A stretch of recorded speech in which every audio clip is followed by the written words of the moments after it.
Amino group.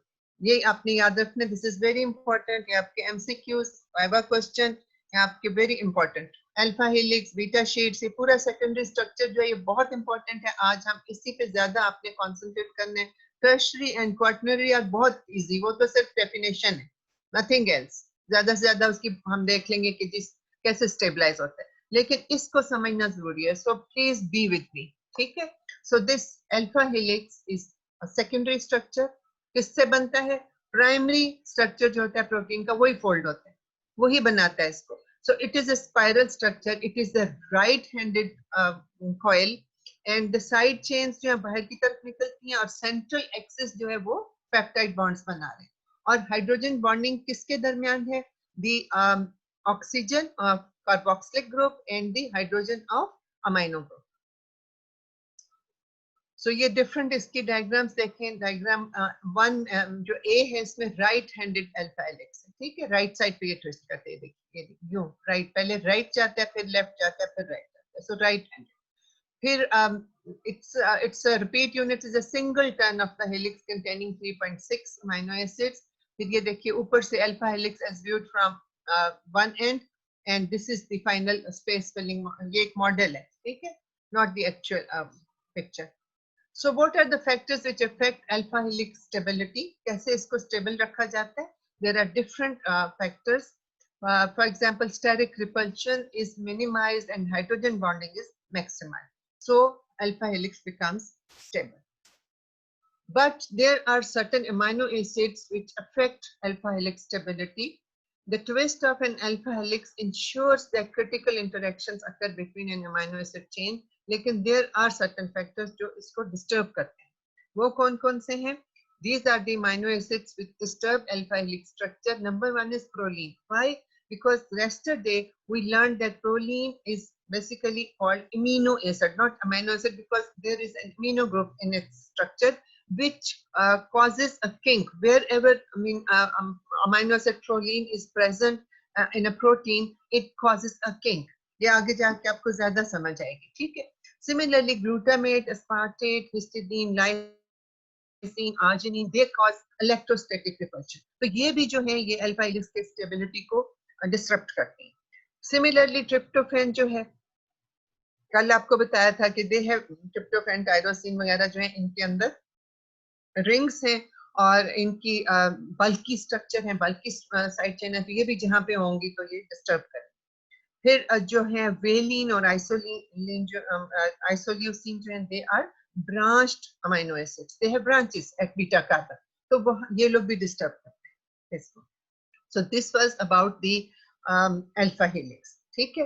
अब ये आपने डिटेल से खुद भी पढ़ लेना है, मैंने जितना आपको बताना था कॉन्सेप्ट क्लियर करने के लिए मैंने आपको बताया।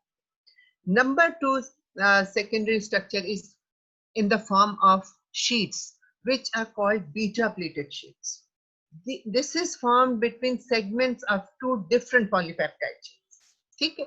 The chain gets folded back into itself. Folded back into itself कि मैं आपको कैसे मिसाल समझाऊं, मैं आपके सामने होती तो मैं आपको बताती कि जैसे एक कपड़ा फोल्ड करते हैं, उसके आप तो देखिए दुकानदारों के पास आप जाएं तो जो थान होता है ना, थान को फोल्ड करने का उनका तरीका फर्क होता है। हम तो लपेटते हैं, वो लपेटते नहीं, वो एक चीज के ऊपर फोल्ड कर देते हैं, जैसे ये है इस तरह फोल्ड करते हैं। अच्छा, एक और मैं आपको एग्जांपल देती हूँ। जैसे आपने कभी ये जो है कागज लेके उससे हैंड फैन बनाया, बचपन में हम बनाया करते थे, उसको फोल्ड करते थे, तो उसको हम कैसे करते थे? एक दूसरे के ऊपर फोल्ड करते जाते थे ना, तो वो हैंड फैन बन जाता था।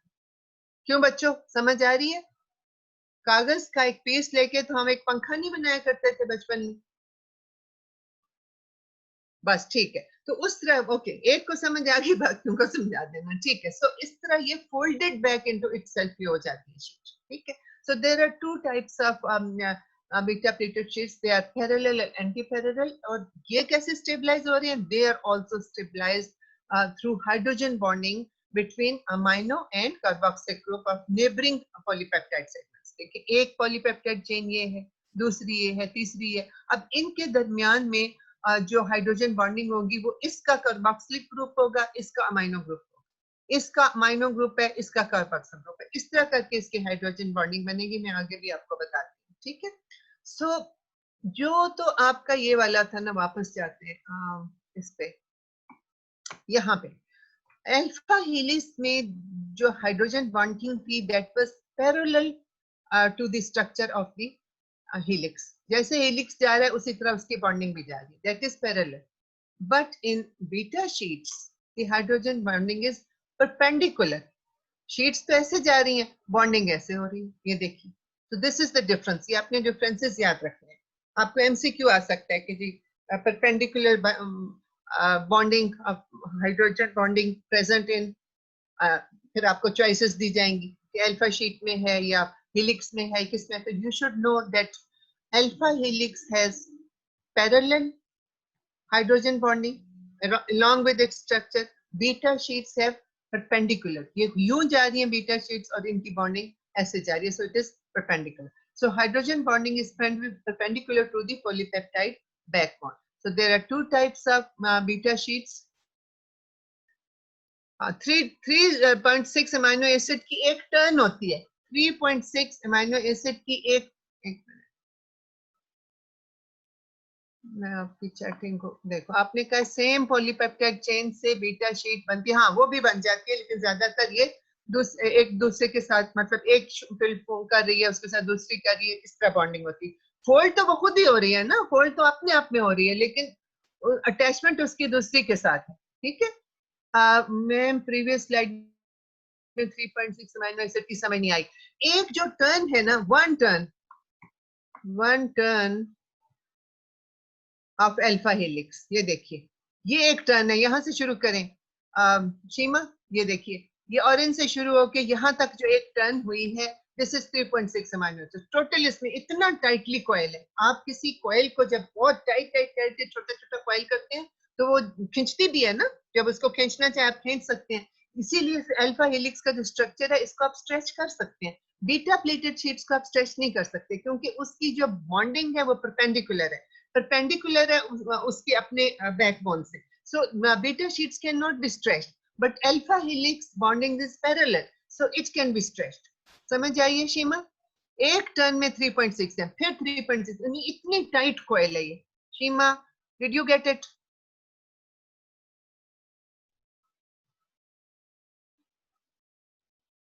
ओके, ये तो एडमिन का काम है।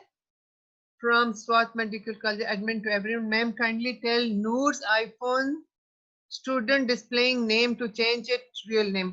बहुत बुरी बात है, आप लोग मुझे नहीं लगता पास होंगे सही तरह से। अगर आप इन कामों में चले गए हैं ना तो पढ़ाई नहीं होगी और बहुत बुरा रिजल्ट आएगा। Stop this nonsense please. Okay, stop this nonsense. पकड़ा तो जाएगा बंदा तो फिर खाम खा आपको फाइन भी होगा और स्ट्रिक्ट जो है आपके खिलाफ डिसिप्लिनरी एक्शन भी ली। गोइंग टू रिपोर्ट इट कि यू आर नॉन से नहीं आई, जल्दी से बताएं। 3.6 का मतलब है पूरे 4 अमाइनो एसिड्स भी नहीं है उसके अंदर। ठीक है, 3.6 अमाइनो एसिड्स की एक टर्न है। स्ट्रेच वाला ये है, स्ट्रेच की बात ये है कि इसको देखें ना, ये जो पैरेलल बॉन्डिंग है, तो ये कॉइल, जो एक कॉइल होती है, एक तार होती है जिसको आपने पूरा यूं यूं यूं करके गोल गोल कॉइल की तरह बनाया होता है, तो उसको आप स्ट्रेच कर सकते हैं कि नहीं? करते हैं ना स्ट्रेच। ये आजकल बच्चियों को समझ आएगी। बच्चों, आजकल आप लोगों की ये रिस्ट बैंड्स हैं इस तरह के आए हुए प्लास्टिक के, टर्न टर्न वाले, तो उनको आप आराम से स्ट्रेच करते हैं। आपकी पोनियां हैं इस तरह की आई मीन कॉइल शेप, तो जो आप बालों में लगाते हैं, तो उसको आप जितना मर्जी खींचना चाहे खींच सकते हैं, बिकॉज ये अल्फा हेलिक्स में पैरेलल हाइड्रोजन बॉन्डिंग है, so it can be stretched. But in beta sheets the hydrogen bonding is perpendicular, so beta sheets को आप स्ट्रेच नहीं कर सकते। ठीक है, ये याद रखें। आगे चलते हैं। So there are two types of beta sheets. ये देखिए parallel and this is anti parallel, एक ही डायरेक्शन में जा रही है, यानी अगर इसका कार्बोक्सिलिक ग्रुप इस साइड पे है तो इसका भी कार्बोक्सिलिक ग्रुप इधर होगा, इसका भी यहीं पे होगा। ठीक है, लेकिन एंटी पैरेलल में अगर इस साइड पे इसका कार्बोक्सिलिक ग्रुप है तो दूसरे का अमाइनो ग्रुप होगा और तीसरे का फिर कार्बोक्सिलिक आ जाएगा। So parallel beta sheets adjacent strands in the sheet run in the same direction, और यहाँ पे एंटी पैरेलल में adjacent strands in the sheet run in opposite direction, and then there is interchain bonds between separate polypeptide chains.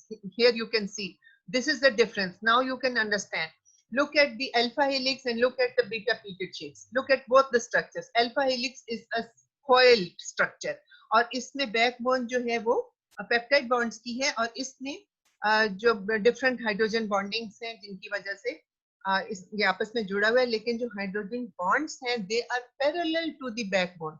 जिस side पे backbone जा रही है उसी के साइड पैरेलल बॉन्डिंग भी जा रही है. But look at the beta sheet structure. Beta sheet is running horizontally, but the bonding, the hydrogen bonding is perpendicular. So this structure cannot be stretched and alpha helix can be stretched. So that is why a coil can be stretched. ठीक है, दोबारा देखिए यहाँ पे. This is the parallel sheets. You can see carboxylic group of one sheet is on the same side where the carboxylic group of the other sheet is. But in anti-parallel, one sheet has carboxylic group at one end and the other one has amino group at one end. So this is the difference between the anti-parallel and parallel. Here you can see anti-parallel, top view. This is the side view. Then you can see parallel, top view and side view. So these were the secondary structures. We discussed two secondary structures, alpha helix and beta sheets. Now we are going to learn about the third one. Third one is the beta turn. It's a small turn, small एक coil का एक छोटा सा हिस्सा है, small. अभी आपको तस्वीर से भी समझ आ जाएगी इंशाल्लाह next slide में. So basically the function of this small beta structure is to connect the ends of two adjacent segments of an anti-parallel beta pleated sheet. Look here in this slide. Now you can understand. This is the beta band, also called beta turn, beta band. So it is a segment which joins two successive strands of anti-parallel beta sheets. इसको इसने join कर दिया और ये बहुत छोटा सा होता है. It contains around 4 amino acids and it is stabilized again by hydrogen bonds and ionic bonds. And usually the amino acids present in this beta turn and beta band are mostly proline and glycine. Why proline? Because I told you proline has an amino group. That is why it causes kink, and we need some amino acid which gives a round and kinky shape to this bend. So that is why proline is present. It causes the bend. Straight नहीं फिर जरूरत रखता ना, इसको coil round shape कर देते हैं because of the amino group. And the next amino acid present is glycine. It is the smallest amino acid. So these bends are usually found on the surface of protein molecule. जो जोड़ रहे होते हैं, different polypeptide chains को आपस में connect करते हैं. So these are called beta turn or beta bends. Then fourth secondary structure is loop or coil. What is the difference between bend and loop? This is the bend. Bend is small, but loop is randomly placed structure. It is not coiled. ये बस एक loop है. So it is a representation of the 3D structure of myoglobin. You can see myoglobin. And you can see these are alpha helices. These are बीच में alpha helices और आपस में random coil से जुड़े हुए हैं. ठीक है, बीटा शीट्स शो नहीं की गई यहाँ पे, अगर मायोग्लोबिन में बीटा शीट्स भी होती हैं. ठीक है, यहाँ you can only see alpha helices. One alpha helices blue, the other one is yellow, one is green, one is orange. These are all alpha helices and they are joined together by beta turns. Beta loops. And then the loop नहीं, beta turn है, beta band, and this is the loop. Loop structure होता है. मैं आपको दोबारा से बताती हूँ. ये जो loop structure है इसको non-repetitive secondary structure भी बोलते हैं. ठीक है, loop को only anti-parallel beta sheets are, yes, okay, non-repetitive secondary structure भी loop को बोलते हैं और loop भी आपस में जोड़ ही रहा होता है. ठीक है, अब ये देखें 50% जो हमारा secondary structure है that is contributed by alpha helix and beta sheets, and rest of the 50% is basically made up of random coils, bends, loops, and the function of these coils and bends and loops is to connect adjacent regions of secondary structures. यानी alpha helices को, beta sheets को ये आपस में connect करते हैं. ये इनका फंक्शन है. इसकी मिसाल मैं आपको कैसे दूं? आजकल बहुत ज्यादा मैं देखती हूँ शाम के वक्त जब मैं बाहर अपनी टेरेस पे बैठती हूँ तो मैं देखती हूँ कि लोग आजकल काइट्स बहुत उड़ा रहे हैं. आप पता नहीं उसको क्या बोलते हैं पश्तो में, पतंग जिसको हम बोलते हैं, पंजाबी में कहते हैं गुड्डियां उड़ा रहे. ठीक है, तो आप देखें कि उसकी जो डोर होती है, जो उसका धागा होता है, उसका आप एक बड़ा सा गोला बनाते हैं.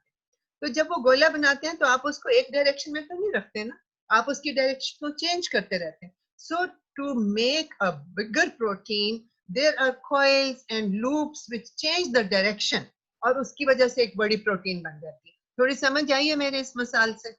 डोर के धागे वाली, या आप ऊन के, जो लोग स्टिचिंग करते हैं, ऊन सिलाइयां बुनते हैं, ऊन से स्वेटरें बनाते हैं, वो जो गोले बनाते हैं उसको भी देखें ना, हम एक डायरेक्शन में तो नहीं उसको कर रहे होते हैं, हम अपने हाथ पे जब ऊन को लपेटते हैं फिर हम उसकी डायरेक्शन को चेंज भी करते हैं ताकि वो स्टेबल किस्म का गोला बन जाए।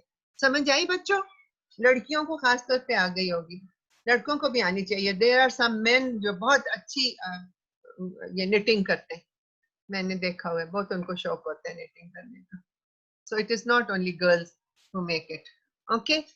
So we learned about alpha helix, beta sheet, beta bends, and then loops, which are also called non-repetitive secondary structures. Here you can see this. ये देखें प्रोटीन, अब ये फिफ्थ जो है ये प्रोटीन सुपर सेकेंडरी स्ट्रक्चर है। Basically alpha helix, beta sheets, coils and loops, now they are getting together, folding on themselves and making finally a flower like structure which is also called motifs. So this is called protein super secondary structure. All the secondary structures come together. You can see over here, this is alpha helix, these are anti-parallel sheets, beta beta loop इसको बोलते हैं, ये इनके bends हैं, ये इनके loops हैं, ये देखिए, ठीक है। तो फाइनली ये देखें कि ये एक फूल बना देते हैं, उसको कहते हैं मोटिफ। ये फिफ्थ सेकेंडरी स्ट्रक्चर है, super secondary structure, also called motif. So basically the primary core regions are connected. Primary core regions कौन से हैं? जो प्राइमरी स्ट्रक्चर एक सिंगल लीनियर पॉलीपेप्टाइड स्ट्रक्चर था, उसने क्या बनाया? It folded itself into alpha helix. It also folded into beta sheets. It also made coils. It also made loops. And finally, they all came together and folded upon themselves, and they formed a motif. So the primary core regions connected by loop regions at the surface of proteins and packed side chains is called super secondary structure or motif. Now you can see over here, there are coils, there are beta sheets, there are loops, there are helices. So they all are making motifs. अब यहाँ तक आपको समझ आ गई है? ठीक है, मैं अब आगे चलती हूँ। आगे वाला आसान है, it's not difficult. इसी को समझना था, okay? So now we come to tertiary structure. It is only just the definition, and we'll learn about the stability. So what is the definition of tertiary structure? Tertiary structure basically refers to the arrangement of different amino acids in space. Like suppose कि आप class में बैठे हैं तो lines में बैठे होते हैं ना, तो एक सिंगल आपकी जो लाइन है that is a polypeptide chain. अब आप कैसे बैठे हैं? आपका स्पेस में हनीफ खान कहाँ बैठा है, फजल अकबर कहाँ बैठा है, सारा कहाँ जाके बैठी? So basically tertiary structure refers to the spatial relationship, कि स्पेस में आपका क्या रिलेशनशिप है, आप कौन सी रो में बैठे हैं, ठीक है। So tertiary structure refers to the spatial relationship among all the amino acids in a polypeptide. So it is the complete three-dimensional structure of the polypeptide, which is functional. ठीक है, ठीक है। हनीफ खान जाग जाओ, मैंने समझा दिया tertiary structure. So how is tertiary structure stabilized? The polypeptide, पहले तो इसको समझ लेते हैं कि tertiary structure. This is the example of tertiary structure. ये एक ही polypeptide chain, आप देखें किस तरह fold हुई है, ठीक है। और इसमें अल्फा हेलिसेस भी होंगे, बीच में कॉइल्स भी, लूप्स भी, beta sheets, everything is present here. And the polypeptide chain with secondary structure may be further folded, superfolded, then twisted about itself to form a structured coil of different sizes and shapes. And the final conformation they achieve is called the tertiary structure. And they have, one tertiary structure can have many domains. What is a domain? Domain is that portion of the tertiary structure which is fundamentally functional and three-dimensional, and it can function on its own. यानी एक tertiary structure के अंदर दो तीन domains भी हो सकती हैं. Domain का मतलब है ऐसा part polypeptide chain का which is functional, three-dimensional, ठीक है, और relatively independent. ये अपने अलग-अलग से, अब अगर दो तीन domains हैं एक polypeptide chain के, तो तीनों के different function हो सकते हैं, जरूरी नहीं है कि वो एक ही फंक्शन परफॉर्म करें. So every domain can be an independent three dimensional fundamental functional structure. ये प्लीज याद रखिए, ठीक है, ओके। ये समझ आ गई है आपको? मैं बार बार समझा रही हूँ कि टर्शियरी स्ट्रक्चर के अंदर एक डोमेन भी हो सकता है, एक से ज्यादा डोमेन भी हो सकते हैं। डोमेन उसका वो पार्ट है जो 3 डायमेंशनल है, जो फुली फंक्शनल है, जो इंडिपेंडेंटली फंक्शन कर सकता है और उसकी 3 डायमेंशन कंफर्मेशन भी अचीव हो चुकी है, right? So what are the factors which maintain the tertiary structure? So here you can see hydrophobic interactions है, ठीक है, and van der Waals forces भी है. Then this you can see is the polypeptide backbone, and these are different bondings. So there is hydrogen bond which stabilizes the tertiary structure. Then there are disulfide bonds. Disulfide bond किस किस के दरमियान में था? जल्दी से लिख के बता दीजिए. How a disulfide bond is formed? How a disulfide bond is formed? मैं बाद में आपका जवाब देती हूँ. फजल अकबर पहले मुझे बताएं कि डाइसल्फाइड बॉन्ड कैसे बनता है, जल्दी से बताइए. यस, two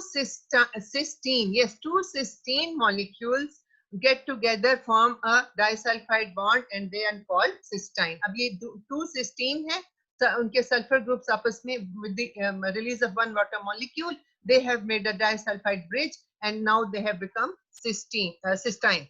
So आपका क्वेश्चन था, दोबारा से क्या क्वेश्चन था आपका कि हाइड्रोफोबिक होती है ना बेटा, जो साइड पे उसकी साइड चेन्स निकल रही हैं, उनकी आपस में इंटरेक्शंस हो रही हैं ना, डिफरेंट तरह की जो साइड चेन्स हैं, कोई बेसिक है, कोई एसिडिक है, उनकी आपस में हाइड्रोफोबिक इंटरेक्शंस भी चल रही हैं, ठीक है, क्योंकि क्लस्टरिंग ऑफ हाइड्रोफोबिक ग्रुप्स जो है वो दूर दूर जाना चाह रहे हैं. हाइड्रोफोबिक ग्रुप्स भी तो है ना साथ, लाइसिन है, ल्यूसिन है, तो ये सारे जो है नॉन पोलर है, पोलर तो नहीं है. फिर वान डेर वाल्स इंटरेक्शंस हैं, तो ये सारी चीजें मिलके टर्शियरी स्ट्रक्चर को स्टेबलाइज करती हैं. Okay, so here you can see hydrophobic interactions between isoleucine and leucine, non polar. Okay फजल, समझ आ गई बेटा? आपकी बुक में भी सारा कुछ ये डायग्राम्स दी हुई हैं, तो मैं भी साथ साथ समझाने के लिए, मुझे पता होता है कहाँ पे आप फंसेंगे, तो मैं वो एक तस्वीर जरूर लगा देती हूँ. Okay, so hydrogen bonds are amino acid side chains which contain oxygen or nitrogen. They can form hydrogen bonds with hydrogen containing polar groups. Similarly, there are ionic interactions. Negatively charged groups such as carboxylic group in the side chain of amino acid can interact with the positively charged amino groups. Here you can see in the diagrams hydrogen bonds and then ionic bond. ठीक है, तो ये भी आपको मैंने दिखा दिया. Now we come to quaternary structure. This you already know. hemoglobin आपने पढ़ ली हुई है. So basically आपने सिर्फ इसकी definition याद करनी है कि it is the arrangement of multiple folded protein or coiling protein molecules in a multi subunit complex. यानी 3-4 पॉलीपेप्टाइड चेन्स आ जाती हैं, खुद भी कॉइल होती हैं, आप पहले ऑलरेडी कॉइल्ड होती हैं, फिर आपस में आके कॉइलिंग और फोल्डिंग करती हैं, and then the final structure is achieved. अब जैसे hemoglobin has 4 polypeptide chains, 2 alpha chains and 2 beta chains. Here you can see. So bonds which stabilize the quaternary structure are hydrophobic bonds, hydrogen bonds, ionic bonds. Here you can see 2 beta chains, 2 alpha chains.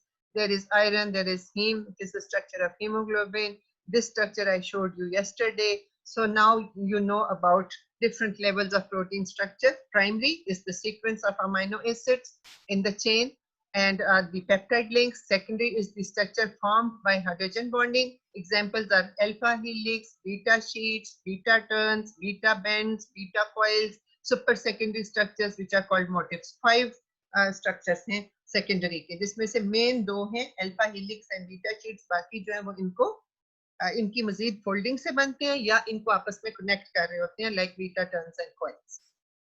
और जब ये बहुत ज्यादा fold हो जाता है तो ये सुपर सेकेंडरी स्ट्रक्चर जो है मोटिफ बना देता है. हाँ, okay. So tertiary is complete 3D conformational structure which is functional. It might have one or more domains. Domain is the independent part which is fully functional and 3-dimensional structure. Then fourth is the quaternary, which is the association of 2 or more polypeptide chains to form a complete functional protein. So here is the summary. This is the primary structure, then secondary structure, then this is the tertiary structure, and finally the quaternary structure. Hopefully now you understand. So factors which affect protein structure: hydrogen bonds, electrostatic interactions, hydrophobic interactions, van der Waals forces, sorry ये आपका ये जो है ये ऊपर लगना चाहिए था, शायद मुझे लगाना, ये आपका कहाँ से लगता है ये वाला, this van der Waals forces, ठीक है. And here you can see disulfide bonds. This is the disulfide bond. Then electrostatic interactions आप देखिए, ये electrostatic interactions हैं, ठीक है. टर्मिनल नहीं, जो साइड पे बेटा ज़ियाउद्दीन, जो आयोनिक बॉन्ड्स बन रहे हैं वो आप जब कॉइल कर रही है तो उसकी साइड पे तो उनकी निकल रहे हैं ना साइड चेन्स जो हैं, जो आर ग्रुप्स हैं, ये उनके दरमियान में बनते हैं आयोनिक बॉन्ड्स, ठीक है. टर्मिनल की बात ना करें, आप जो साइड चेन्स की बात कीजिए, ठीक है. और ये क्या इसने लिखा हुआ है आपके क्वेश्चन में, सेकेंडरी स्ट्रक्चर केराटिन में, हाँ हाँ बिल्कुल होता होगा केराटिन, हर चीज में सेकेंडरी स्ट्रक्चर, जिसमें टर्शियरी है तो उसके अंदर सेकेंडरी से टर्शियरी बनना है ना बेटा, सेकेंडरी से टर्शियरी बनता है, उसी से क्वाटरनरी बनता है. अच्छा, और फिर आपके हाइड्रोफोबिक इंटरेक्शन है, ये 4th नंबर पे, इधर क्या 4th 1 2, ये हाइड्रोफोबिक इंटरेक्शन है, ये देखिए नॉन पोलर आपस में हाइड्रोफोबिक इंटरेक्शन कर रहे. थर्ड आपके जो है हाइड्रोजन बॉन्ड्स हैं, here you can C hydrogen bonds between carboxylic group and the amide group, the amino group. So relationship between all grade structure, primary structure determine, अब ये याद रखना है, primary structure determines the secondary, tertiary and quaternary structure. Okay, now we come to the very important topic of today, which is protein folding. और ये मैं अब आपको assignments दे रही हूँ कि आप लोगों ने, मैं बता दूंगी थ्रू आपके IT वालों के कि आपने किसको ये assignments जमा करानी है. So this is your assignment. You have to write down about protein folding, misfolding, not folding. Properly जब प्रोटीन फोल्ड कर रही होती है, ठीक है, it is the process of repulsions and attractions which finally ends up in a proper folding.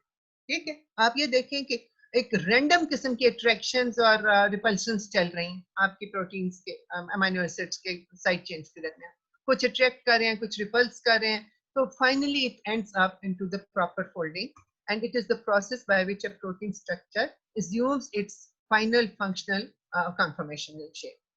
So the physical process by which a polypeptide folds into its proper functional 3-dimensional structure, so it is known as native protein. It forms a random recoil. अब यहाँ पे देखें कि अगर आपकी protein ये denature हो गई है फर्ज कर, तो डीनेचरेशन इज यूजुअली इरिवर्सिबल. लेकिन किन सूरत में ये प्रिवेंट की जा सकती है denaturation? That is due to the presence of a special group of proteins which are called chaperones. Chaperon का लफ्ज जो है ये वेस्ट से आया है. chaperon उर्दू में हम ऐसी बात कर सकते हैं जैसे बच्चे खेलने के लिए बाहर जा रहे हो तो साथ माएँ जो है एक खातून को, एक आया को भेज देती, ठीक है, ताकि वो उनको लुक आफ्टर करे, उनकी निगहदाश्त करे. इंग्लिश में चैपरॉन का लफ्ज उन ख्वातीन के लिए आता था कि जब पुराने जमाने में ये इतनी बदतमीजियां नहीं शुरू हुई थी वेस्ट में, और वो लोग भी अपने रिलीजन का और अपनी वैल्यूज का ख्याल रखते थे, तो उनके जब लड़कियां लड़के पार्टीज में जाते थे कपल्स की सूरत में, तो अकेले नहीं वो भेजा करते थे, वो साथ एक शेपरॉन को भेजते थे जो उन पे नजर रखता था कि वो कोई गलत किस्म का काम ना करें, आपस में ठीक है पार्टी कर रहे हैं, पार्टी में बैठ रहे हैं, उनके डांसेस होते थे, इस तरह की कोई चीज, और फिर वो चैपरॉन के साथ घर वापस आ जाती थी, लड़कियों के साथ आमतौर पे भेजा करते, तो उसको कहते थे चैपरॉन. तो वही नाम इन्होंने चैपरॉन दे दिया है इन प्रोटीन्स को. अच्छा, अब आपने क्या यहाँ पे मुझसे पूछ लिया? हाँ जी, हाँ मैम, सेकेंडरी स्ट्रक्चर केराटिन, हाँ अच्छा वो तो हो गया. Upon hydrolysis can we get primary, secondary and tertiary from quaternary? हाँ, अगर आपने रिसर्च करनी है तो देयर आर डिफरेंट वेज. आपको ये अलग से प्रोटीन सेपरेशन के ऊपर आपका लेक्चर होगा, तो आपको ये मेरा ख्याल है आपके प्रैक्टिकल्स में ये पढ़ाया जाएगा कि कैसे there is reagent, Edman's reagent उसको बोलते हैं, तो स्पेसिफिकली आपको जो पोर्शन चाहिए होता है वो वहां से क्लीव करते हैं. And then there are some enzymes also, trypsin है, इस तरह के एंजाइम हैं जो क्लीवेज करते हैं और आपको एक सर्टेन पोर्शन निकाल के दे देते हैं, चाहे आप सेकेंडरी को देखना चाहें या प्राइमरी को देखना चाहें। असाइनमेंट का रिपीट करें। आपने प्रोटीन मिसफोल्डिंग के ऊपर एक कुछ लिखना है, एक असाइनमेंट, ज्यादा लंबी नहीं जरूरत, पॉइंट्स में बेशक लिखिए, पहले डेफिनेशन कर दीजिए, फिर प्रोटीन मिसफोल्डिंग की कॉजेस कर दीजिए, फिर उसके जो क्लिनिकल सिग्निफिकेंस है, बस ये 3 चीजें आप करें और पॉइंट्स में लिखिए, ठीक है। प्राइमरी स्ट्रक्चर जो है डीनेचरेशन, हाँ हो जाता है बहुत ज्यादा, अगर उसको प्रोलॉन्ग एक्सपोजर दें तो वो भी डीनेचर होगा, जाहिर है। पेप्टाइड बॉन्ड जरा देर से टूटता है, उसको तोड़ते हुए देर लगती है, अदरवाइज इसको इसका डेडलाइन इसकी बता दें इनको। हाँ इन्हीं से पूछें ये इनके क्या ये चाहते हैं डेडलाइन तो कितने में संडे आराम से कंफर्टेबली ये किस तरह मुझे दे सकेंगे। संडे तक दे दें इनको मैम। हाँ ठीक है, इनसे पूछ ले, मैं इनसे आफ्टर ब्लॉक लो आफ्टर ब्लॉक है कब हो रहा है ब्लॉकमेशन for the correct folding is present in the primary structure. ये गौर से मेरी बात सुन, पहले भी मैंने आपको ये बात बताई है कि जो क्वार्टनरी स्ट्रक्चर बनने हैं या टर्शियरी या secondary, the information is present in the primary structure, ठीक है। बट मोस्ट डीनेचर प्रोटीन्स जो है वो रिज्यूम नहीं करती हैं अपनी शेप को। Why? Because there is a special group of proteins which facilitates the proper folding of the quaternary, tertiary, secondary structure. These proteins are called chaperones, also called heat shock proteins. ठीक है, ये जिस वक्त protein fold हो रही होती है, ये सिंथेसाइज हो रही होती है, उस वक्त डिफरेंट स्टेजेस पे these chaperones, these heat shock proteins, they help a protein for the proper folding of that protein. कैसे? देखिए, सम chaperones जो है ये बाइंड कर जाती हैं किसी प्रोटीन के साथ while it's being synthesized, क्योंकि प्रोटीन क्या करती है, जो प्रोटीन की चेन होती है अभी पूरी सिंथेसाइज भी नहीं हुई होती और वो फोल्ड होना शुरू हो जाती है, तो which ends up in misfolding. So heat shock protein उसके साथ जाके बाइंड करती है और उसको फोल्ड नहीं होने देती जब तक कि वो पूरी सिंथेसाइज ना हो जाए. So this is one role of heat shock protein. Second role उसका ये है कि जिस वक्त ये फोल्ड हो रही होती है उस वक्त इसकी हेल्प करती है प्रॉपर फोल्डिंग. फिर सम चैपरॉन्स जो हैं वो एक केज किस्म का स्ट्रक्चर बना लेते हैं, ठीक है, जैसे एक पिंजरा होता है उस तरह का स्ट्रक्चर बना लेती हैं और उनकी जो शेप होती है वो एक स्ट्रैप्ड रिंग्स की तरह होती है, जैसे टायर समझ लें उस तरह का, एक टायर के ऊपर दूसरा टायर रखें, उस पर तीसरा टायर रखें तो एक केज सा बन जाएगा ना. तो फिर वो क्या करती हैं कि जो पार्शली फोल्डेड, अभी फुल्ली फोल्डेड प्रोटीन नहीं होती, that enters that cage and then in the cage it binds the central cavity through different hydrophobic interactions. तो फिर वो फोल्ड होती है प्रॉपरली. अब वो एक केज के अंदर है ना, वो मिस फोल्ड नहीं हो सकती, ठीक है, वो प्रॉपर फोल्ड होके तो टायर्स में से बाहर निकल जाती है. ये भी शेपरॉन का एक काम है, ठीक है. तो केज लाइक शेपरॉन्स जो होती हैं उनको चेपरोनिन्स बोलते हैं, चेपरोनिन्स, ठीक है.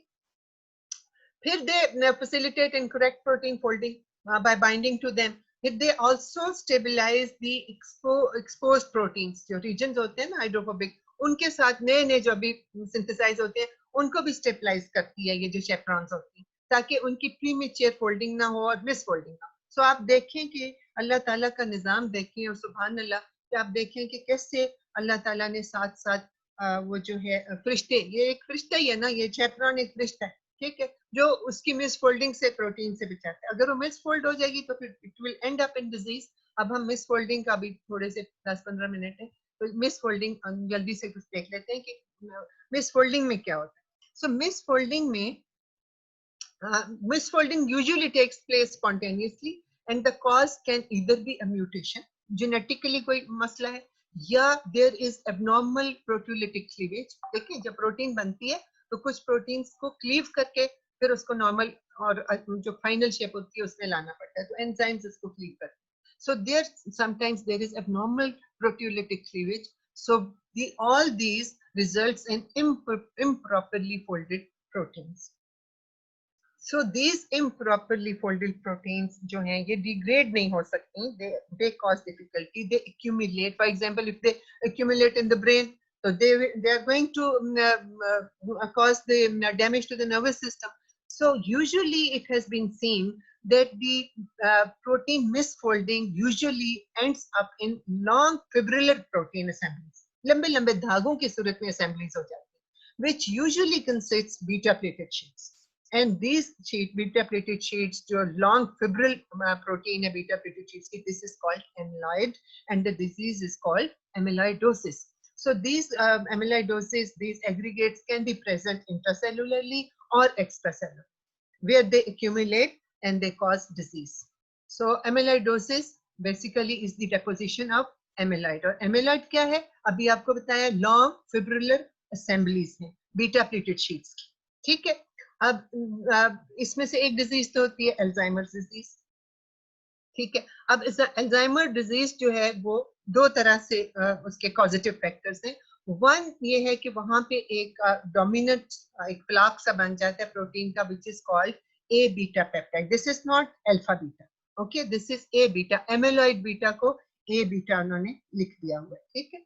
सो इसका क्या होता है कि ये usually this contains beta plated sheets or accumulation of these insoluble, ये insoluble fibrous protein aggregates बन जाते हैं. These are called amyloids and they cause neurodegenerative disorders, and this ends up in Parkinson as well as Alzheimer disease.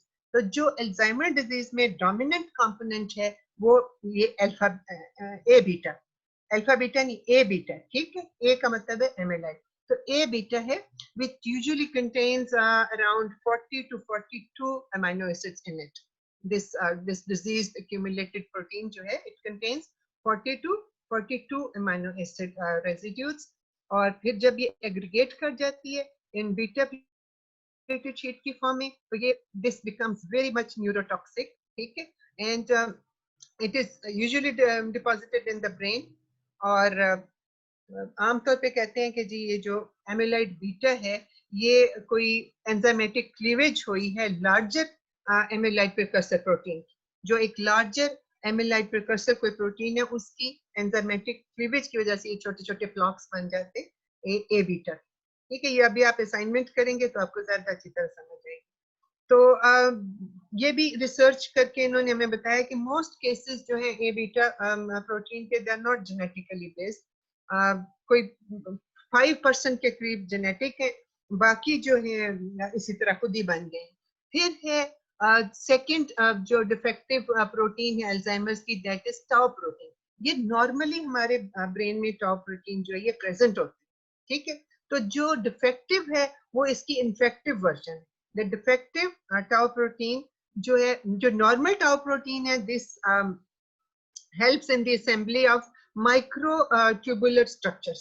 जो normal tau protein है वो क्या बनाती है? Microtubular normal structures बनाती है. But the defective T protein जो है वो आके इसके action को जो है खत्म कर देता है. It blocks the action of the defective tau protein, blocks the action of the normal tau protein.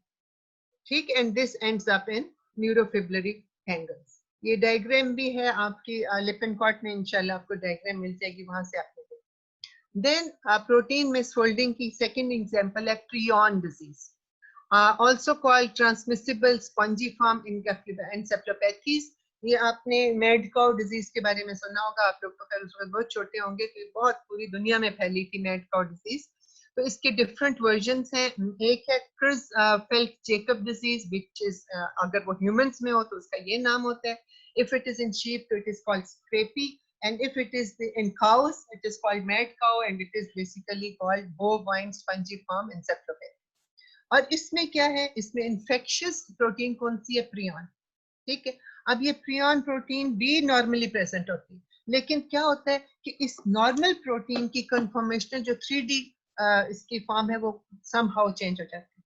It becomes abnormal and it starts forming insoluble aggregates of different fibrils which are very resistant to proteolytic degradation. Normally आपकी कोई abnormal protein हो तो आपका cell उसको degrade कर देता है, but ये जो prion protein है, it forms insoluble aggregates which are resistant to proteolytic degradation. Degrade भी नहीं हो सकती कम वक्त. So basically जो नॉर्मल प्रियन प्रोटीन है उसकी 3 डायमेंशनल कंफर्मेशन चेंज हो जाती है और अल्फा हेलिसिस की जगह पे बीटा शीट्स बन जाती हैं, ठीक है? सो ये तो अब आपको मैं, हाँ ठीक है, अब थोड़े से मैंने रखे थे आपके लिए, क्या कहते हैं उसको, हाँ चेंज म्यूटेशन से भी हो जाती है, जेनेटिक म्यूटेशन से। अच्छा, अभी जल्दी से आप देखिए, थोड़े से मैंने आपके लिए एमसीक्यूज रखे हैं, इनका मुझे आंसर कीजिए। पहला एमसीक्यू है आपका, a bond present in the primary structure of protein is disulphide, hydrogen, ionic, peptide. जल्दी से बताएं कौन सा बॉन्ड है प्राइमरी स्ट्रक्चर ऑफ प्रोटीन में। ओके गुड, शाबाश शाबाश शाबाश, वेरी गुड वेरी गुड, ठीक है। सेकेंड एमसीक्यू है आपका, in protein structure the alpha helix and beta pleated sheets are examples of which structure? Primary, secondary, tertiary, quaternary, कौन सा? B, yes, they are the examples of secondary structure. Okay, now answer me this. Glutathione is a dipeptide, polypeptide, oligopeptide, tripeptide. क्या है glutathione? कल पढ़ा था हमने। बाकी भी बताएं, अभी सिर्फ फजल ने बताया, एवरीवन का, फजल एवरीवन को बता देते हैं फिर। ओके यस, नहीं नहीं, सिर्फ डी है, it's a tripeptide, it is not oligopeptide. Oligopeptide तब होता है if there were more than 3 amino acids, it contains 3 amino acids. मैंने आपसे कहा था कि पेप्टाइड बॉन्ड का जो नोमेनक्लेचर है, it is based on the number of amino acids, not on the number of bonds. So if it's a dipeptide, that means it contains 2 amino acids and single peptide bond. If it is a tripeptide, that means it contains 3 amino acids and 2 peptide bonds. And glutathione is a mixture of 3 amino acids. So basically glutathione is a very strong antioxidant. You have already learned that in your vitamin lectures, and so the answer is D. It is the tripeptide. Okay, answer me this. Which of the following is a sample of tetrameric heteroquaternary structure? Myoglobin, haemoglobin, glutamate dehydrogenase, pyruvate dehydrogenase. आप बताइए quaternary structure. फजल, फजल को ना थोड़ा सा झंझोड़ने की जरूरत है, सोया हुआ है। सी आपने पढ़ लिया है, आपको पता है ग्लूटामेट डिहाइड्रोजिनेज क्या होता है? Okay, the answer is B. It is जो मैंने आपको पढ़ाया है, मैंने आपको ग्लूटामेट डिहाइड्रोजिनेज और पायरुवेट डिहाइड्रोजिनेज नहीं पढ़ाए, वो तो आप सेकेंड ईयर में पढ़ेंगे। So Fazil साहब, आपने दो चीजें पढ़ी थी कल, myoglobin which is the tertiary structure and hemoglobin is the quaternary structure. Why you are not sure? हैं? आप कम से कम hemoglobin की ऑप्शन आपके सामने थी, आप उसको तो क्लिक कर सकते हैं ना बेटा। Okay, so that is it. Thank you very much for your patient listening. Any questions? Now I will take questions.